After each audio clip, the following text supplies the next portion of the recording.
Hello, my name is Joshua Sherkloof and here's my mom. She will be my audience member today, where I show you how to paint characters on glass. I will be showing you the materials required to paint characters on glass, how to paint characters on glass, and occasions where you would want to, where you would want to paint characters on glass. So, first off, for supplies, paints.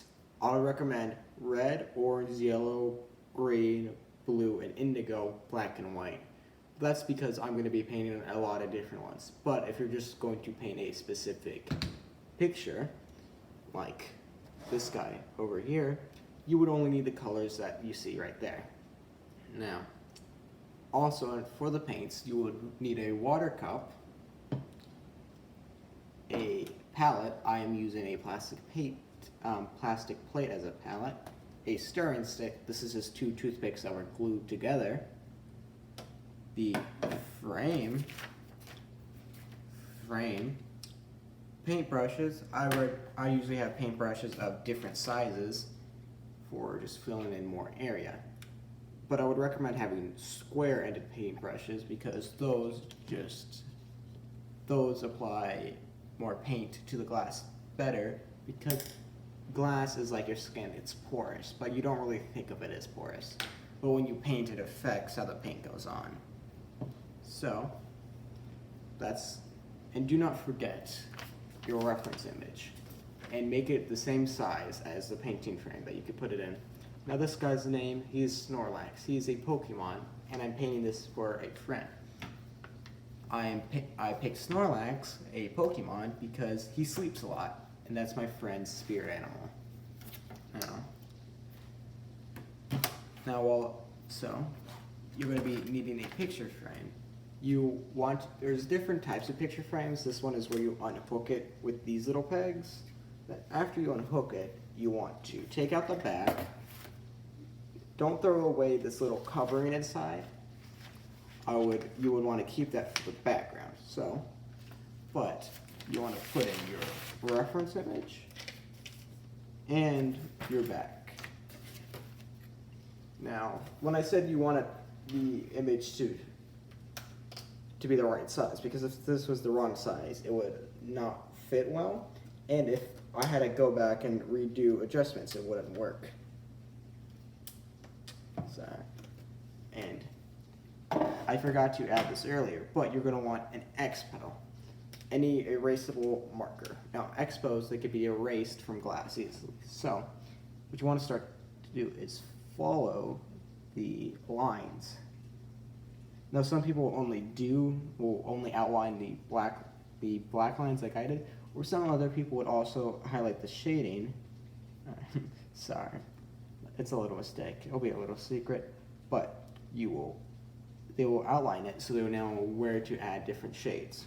So after you highlight, sorry for going, I'm not used to painting and drawing like this, but after you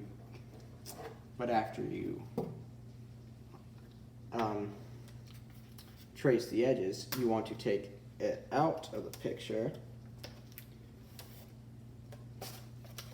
take out the back, take out the reference image. Then you would want to trace the back.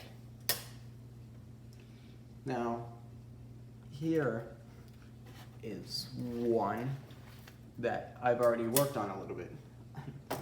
I'm not proud to say, but this is not my first take at this.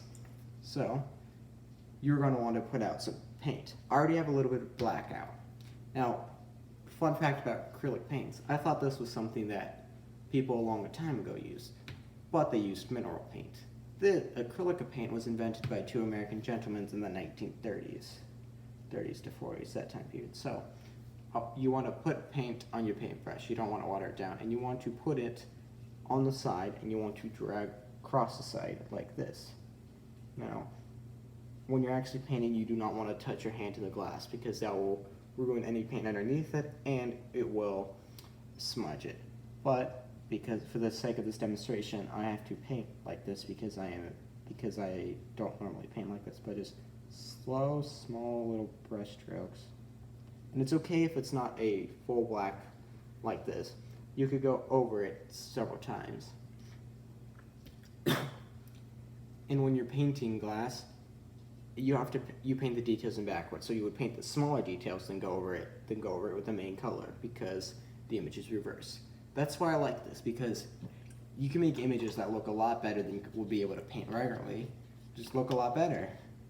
So after you would paint trace the entire thing, you would then put in colors. So you can see this is not my first attempt too. So for this one, I started using white. I would normally put brown, but to brown you would need to mix colors, and to mix brown you would need a little bit of red, a little bit of yellow, and a little bit of blue, because brown is the combination of all the primary colors. So to mix that, you would just put it in and use a little paint stirrer to mix it.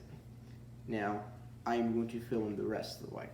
So when you're painting this is like an hour or 2 hour effort, because you have to wait for the paint underneath, like this one, to dry, because you want the thicker the paint, the more color it's not going to, the more the color is going to reflect on less light you can see. You can see here there's a little bit of spots that you can see through. That's because I didn't paint thickly on those spots. This, I would say, would be one of my first paintings. And I forgot to mention, but over here's a impressionist painting to show you that I have good experience with acrylics. I also paint little models, which I do most of the time, but painting on glass, it's a little bit different. It's a little bit getting used to, but I think it's ultimately rewarding. Now, you would just paint it over this. This will take time, but don't forget to clean off your brushes. Now, let's say when you're done, well, first off, you wouldn't want to know what you would want to make this for. I would make this for parties. I made this one for a friend.